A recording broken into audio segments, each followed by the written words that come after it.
Good afternoon. I am John Keats, a poet. I'm nearly 24 years old, and this is my friend Charles Brown. He's been very kind to me in many things.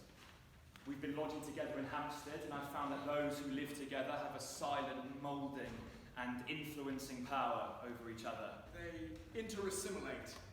Keats and I left Shanklin on the Isle of Wight in Winchester. The Isle of Wight is only so-so. My little coffin of a room at Shanklin is changed for a large room here, where I can promenade at my pleasure. Looking out onto the blank side of a house. Yes, it's strange. I should like it better than the view of the sea from our window at Shanklin, but I've begun to dislike the very doorpost there. We came to Winchester chiefly for the purpose of being near a tolerable library. Which, after all, is not to be found. But we are in tolerably good and cheap lodgings, and we like Winchester very much. It's the pleasantest town I was ever in. There's a fine cathedral, which to me is always a source of amusement. The great beauty of poetry is that it makes everything in every place fascinating. The Palatine Venice and the Abatine Winchester are equally interesting. The bad singing of the cathedral I don't care about. I'm not very coy in my taste. Part of the cathedral was built 1,400 years ago. And the more modern part was built just 500 years ago by a magnificent man called William of Wickham. The whole town is beautifully wooded. From the hill on the eastern extremity, you can see a prospect of streets and old buildings mixed up with trees. And the most beautiful streams I ever saw, full of trout. There's also the foundation of St. Cross about half a mile away in the fields. Anyone who asks is given a cup of ale and a piece of bread, the wayfarer's dole. It's a charity greatly abused. As far as I know, we'll remain in Winchester for a goodish while. It is a respectable, ancient, aristocratic place. There's the fine cathedral, a collegiate school, a Roman Catholic school, a Roman Catholic chapel. A Methodist ditto, an Independent ditto. There's a number of rich Catholics in the place, and it even contains a nunnery. And what improves the place is that all the fashionable inhabitants have gone to Southampton. This is a grand day for Winchester. They elect the mayor. It was high time the place had some sort of excitement. There was nothing going on, all asleep. It's very quiet. Except that now and then a fiddle goes like a gimlet through my ears. Our landlady's son is not quite as proficient. Yes, heard melodies are sweet, but those unheard are sweeter. If I could play the guitar, I might make my favorite tune. Perhaps I could write a song in the style of Tom Moore.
I'll be as obstinate as a robin. I will not sing in a cage. My throat still troubles me. It has haunted me for almost a 12-month. And you were haunted by a young lady in Hampstead. I like our neighbours in Hampstead very much. I think Mrs. Brawne is a very nice woman. And then there's her daughter Fanny. Every now and then we've had a chat. And then a tiff. The generality of women appear to me like children, to whom I'd rather give a sugar plum than my time. That's a barrier against matrimony. I rejoice in it. At first, I thought Miss Brawne graceful, fashionable, and silly. She's very ignorant, not a great poetry reader. She flies out in all directions, so that I was lately forced to use the term minx. She has dazzled you. But since last Christmas Day, we've come to a better understanding. fear you don't like Miss Brawne. You think she has too many faults.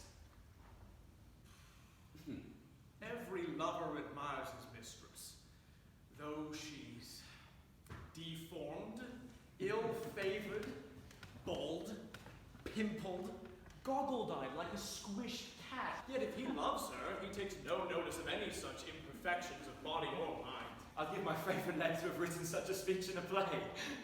Your abstract idea of beauty in all things will stifle your domestic happiness, an amiable wife and sweet children.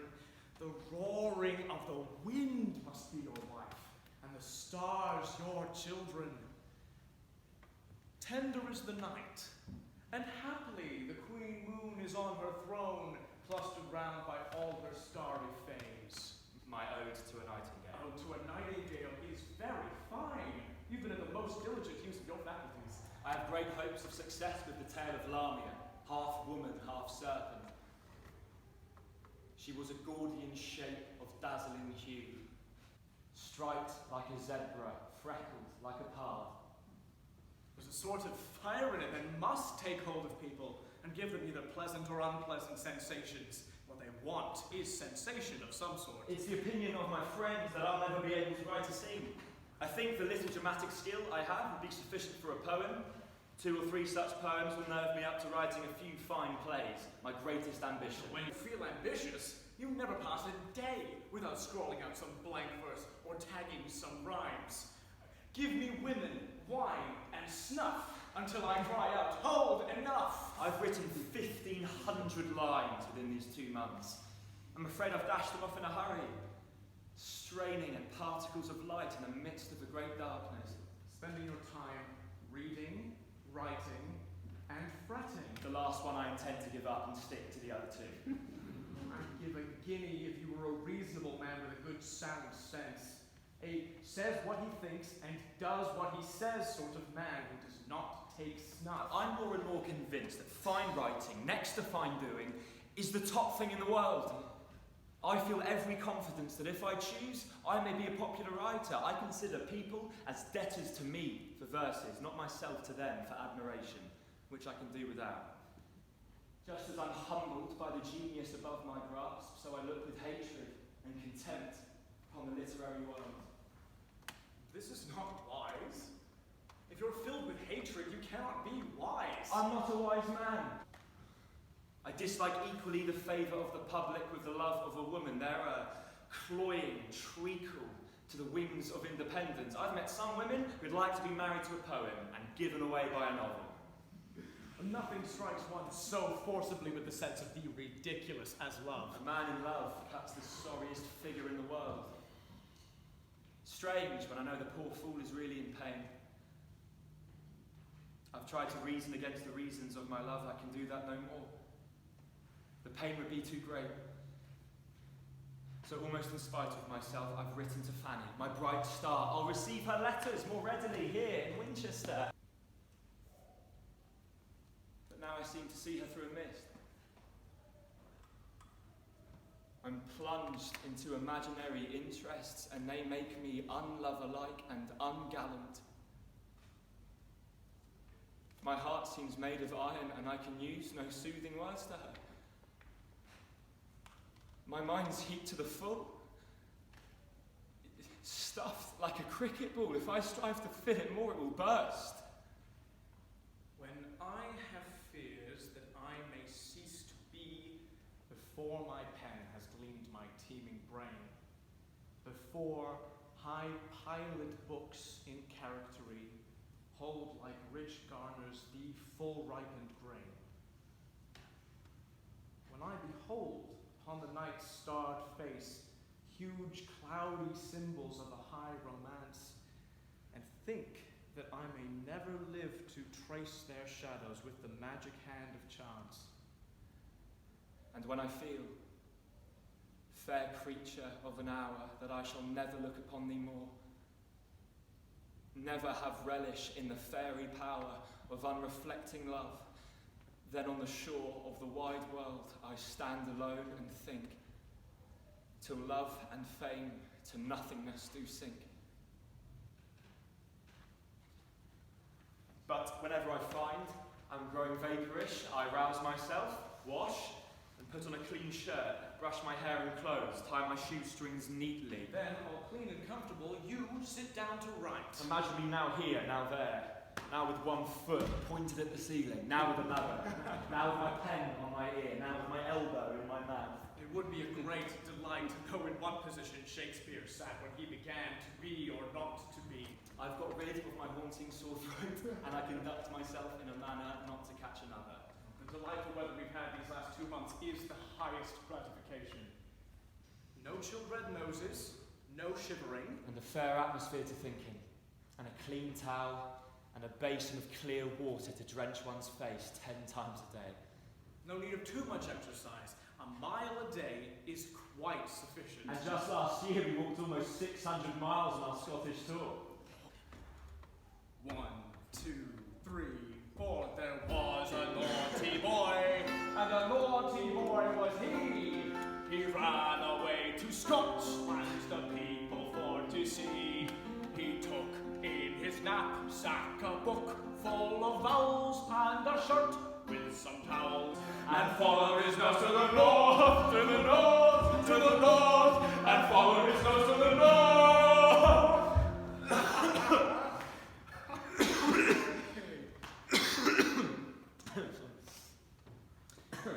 But you caught a chill on the Isle of Mull and became too thin and fevered to finish the journey. My greatest regret is that I wasn't well enough to bathe, though I was 2 months by the seaside at Shanklin. Still, I enjoy the weather.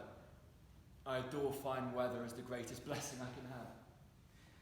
Give us books, fruit, French wine, and fine weather, and a little music out of doors. No. And we can pass the summer very quietly. Oh, for a draught of vintage that has been cooled a long time in the deep delved earth, tasting of flora and the country green, dance and Provençal song and sunburnt mirth. I never drink above 3 glasses of wine. I like claret. Whenever I have claret, I must drink it. It fills one's mouth with a gushing freshness. You don't feel it quarrelling with your liver. Since we've been here at Winchester, I've been improving in health. I believe our health, our temperament, and our disposition are taken more from the air we breathe than is generally imagined. On one side of the city was a dry, chalky down where the air is worth 6p a pint. There's nothing like fine weather, and health, and books, and a fine country, and a contented mind, and a diligent habit of reading and thinking, and please, heaven, a little claret wine, cool out of a cellar a mile deep. The autumn fog over a rich land is like the steam from cabbage water. I'm convinced there is as harmful air to be breathed in the country as in town. I've revised the Eve of St. Agnes. St. Agnes Eve. Ah, bitter chill it was. The owl, for all his feathers, was a cold. The hare limped, trembling through the frozen grass, and silent was the flock in woolly fold. The popular superstition says that a girl, I've called her Madeline, will see her future husband in a dream if she performs certain rites on that blessed night. Upon St. Agnes Eve, young virgins might have visions of delight, and soft adoring from their loves receive upon the honeyed middle of the night. Her lover, Porphyro, hides in her bedchamber to watch her. Of all its wreathed pearls her hair she frees, unclasps her warmed jewels one by one, loosens her fragrant bodice. By degrees her rich attire creeps rustling to her knees. Stolen to this paradise, and so entranced, Porphyro gazed upon her empty dress, and listened to her breathing, if it chanced to wake into a slumberous tenderness. And still she slept, an azure-lidded sleep, in blanched linen, smooth and lavendered.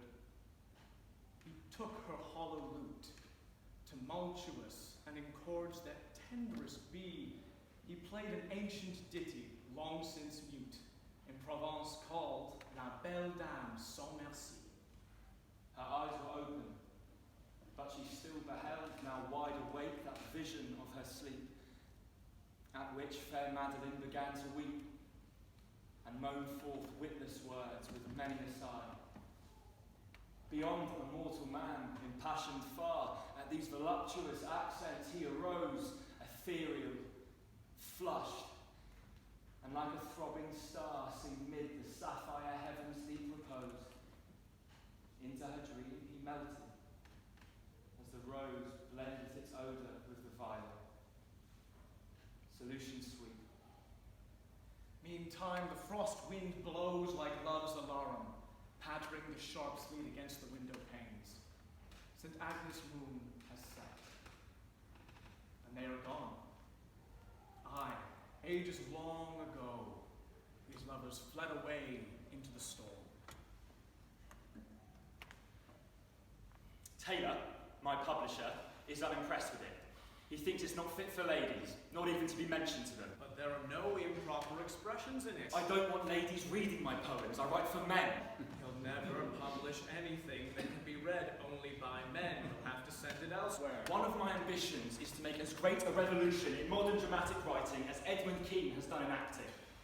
Since your play Orensky was performed at Drury Lane, my interest in theatre has quickened. One cannot spend 2 shillings better than at the Playhouse. Oh, you've made much use of my free ticket. I saw the great Edmund Kean in Richard III. He delivers himself up to instant feeling. Let us write a tragedy together. I'll furnish you with the title, Otto the Great. Otto the Great. I'll give you the characters and dramatic conduct of the tragedy. Your task will be to enwrap it in poetry. We may even share moderate profits. I'll sit opposite you while you catch my description of each scene. The progress of the work will be curious. We'll be harnessed together in our dog cart, and the tragedy will go on sinkingly.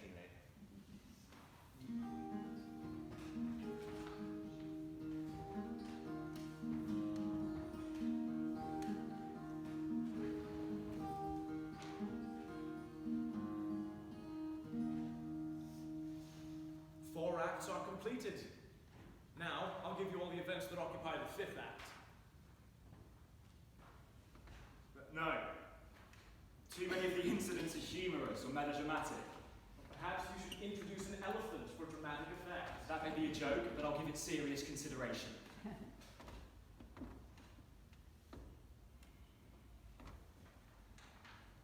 At this moment, I'm at a scene in our tragedy, and I think of you, dear girl, through the mists of plots, speeches, counterplots, and counter-speeches.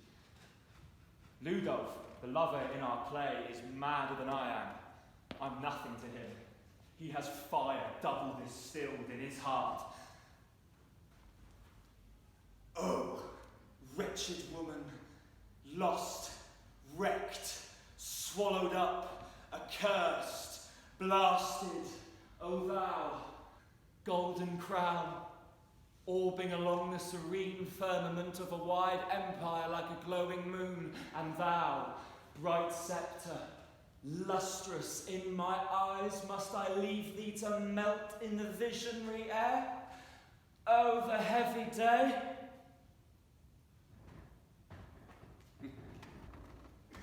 Well, you have completed the play according to your own views. You've copied out our tragedy in a superb style, better than it deserves. And I'm content with the poetry. I think you're in the right. But you're not a fit judge. As I've only acted as midwife to your plot, and of course you'll be fond of your own child. There cannot be greater uncertainties east, west, north, and south of those concerning dramatic composition. And I've just heard that Edmund Kean is going to America. That's the worst news. There's no actor who can do the principal character besides Kean. I'd hope to give him another opportunity to shine. What can we do now? There's not another actor of tragedy in all of London or Europe.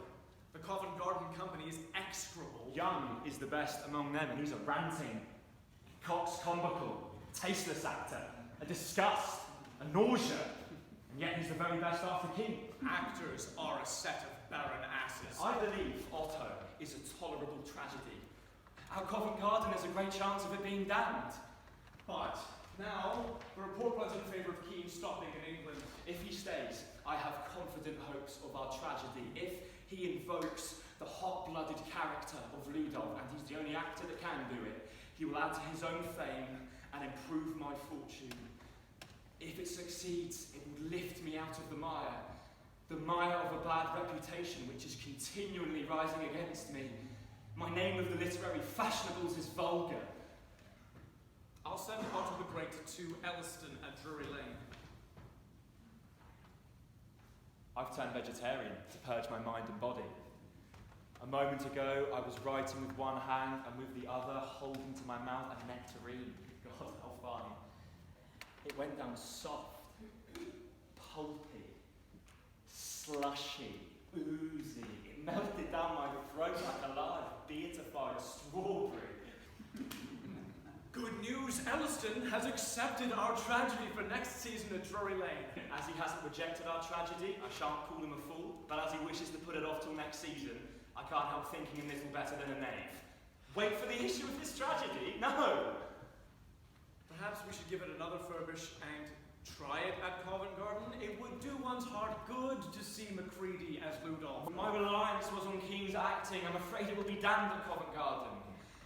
After dramatic writing, my second ambition is to upset the drawling of the blue-stocking literary world. Well, if you do these two things in the course of a few years, you ought to die content. And my friends should drink a dozen of claret on my tomb.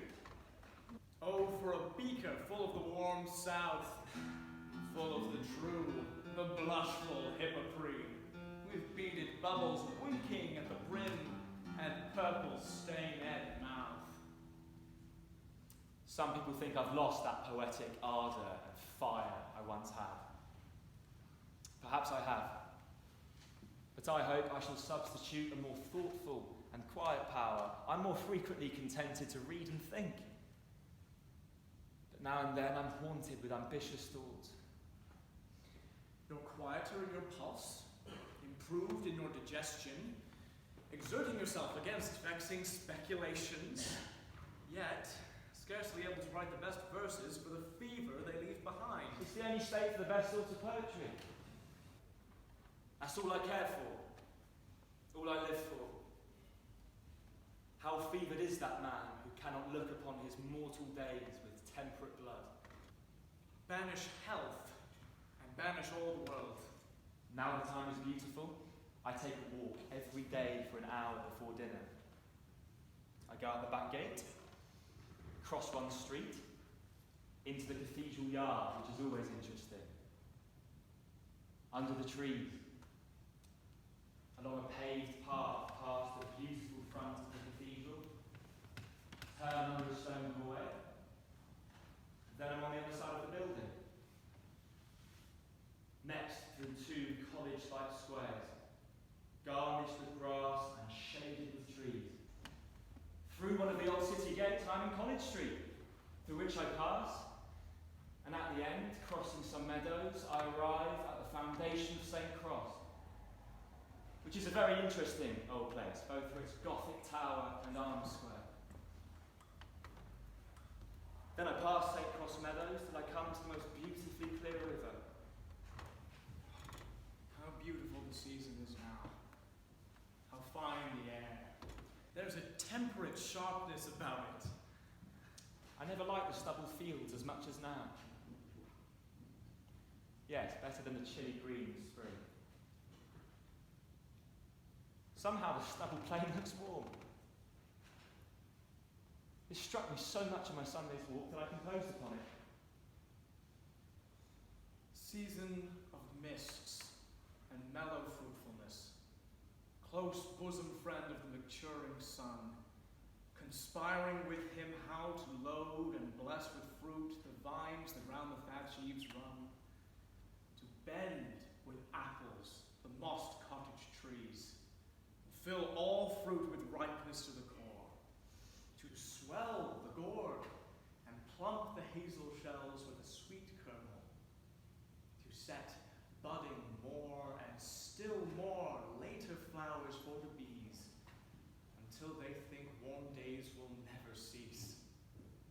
summer has overbrimmed their clammy cells. Who hath not seen thee oft amid thy store? Sometimes whoever seeks abroad may find thee sitting careless on a granary floor, thy hair soft lifted by the winnowing wind, or on a half-reaped furrow sound asleep, drowsed with the fume of poppies while thy hook spares the next swathe and all its twined flowers.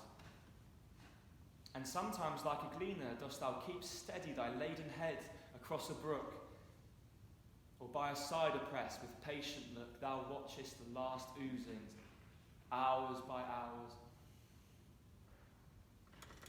Where are the songs of spring? Aye, where are they? Think not of them, thou hast thy music too.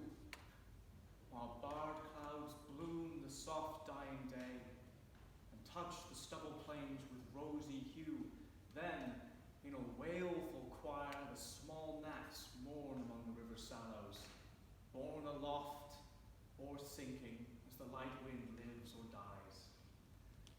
And full-grown lambs loud bleat from hilly bourne, hedge crickets sing, and now, with treble soft, the redbreast whistles from a garden croft, and gathering swallows twitter in the skies. All my thoughts, my unhappiest days and nights have not cured me of my love of beauty, but made it more intense. I've been astonished that men could die as martyrs for religion. I've shuddered at it. I shudder no more. I could be martyred for my religion. Love is my religion. I could die for that. I could die for you. My sweet girl, I feel myself at your mercy. I've had 1,000 kisses from you, for which with my whole soul I thank you, but if you should deny me the 1,001st, it would hurt my heart. I could not bear it. Her to mine. This living hand would, if it were in the cold and icy silence of the tomb, so haunt thy days and chill thy dreaming nights that thou wouldst wish thine own heart dry of blood. So in my veins, red life might stream again.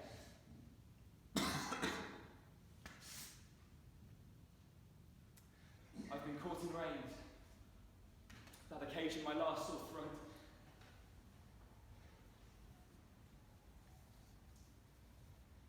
Fair star, I have two luxuries to brood over in my walks: your loveliness and the hour of my death. Oh, if I could have possession of them both in the same minute. My dearest girl, I cannot exist without you. You have absorbed me. You have ravished me away by a power I cannot resist. I cannot breathe without you.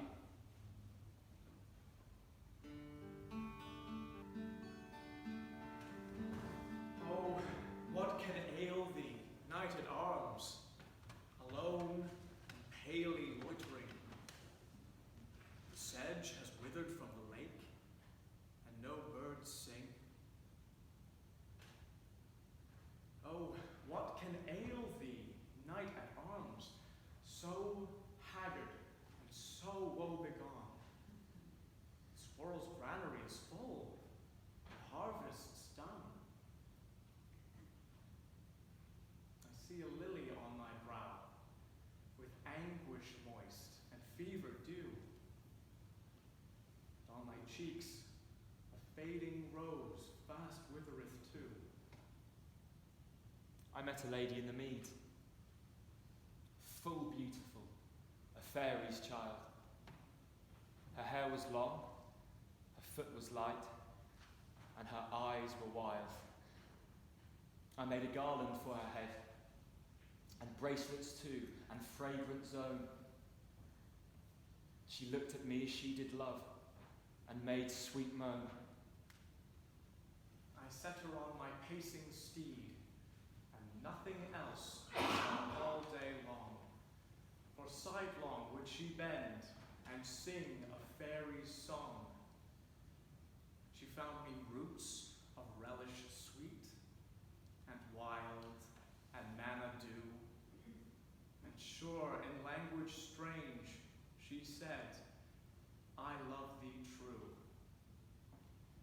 She took me to her elfin grot, and there she wept and sighed full sore.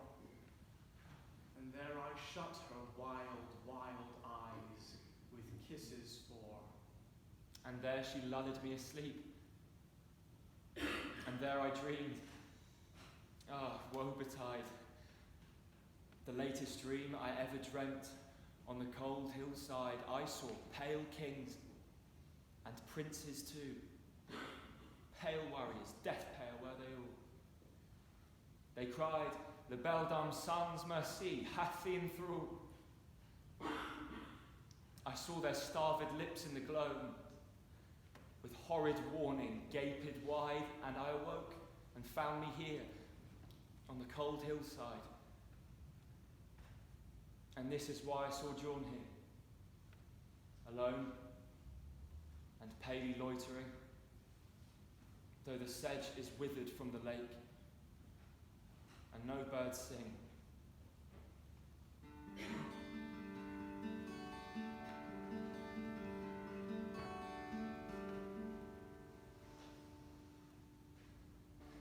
I am certain of nothing but the holiness of the heart's affections and the truth of the imagination.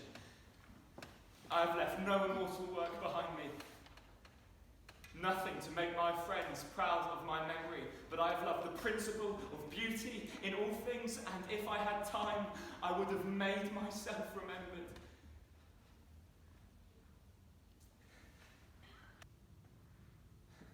The quiet grave will be the first rest I ever had. Put nothing on my gravestone but this.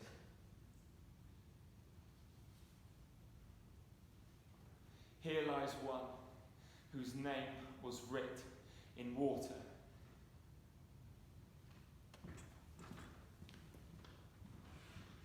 Faded the sight of beauty from my eyes.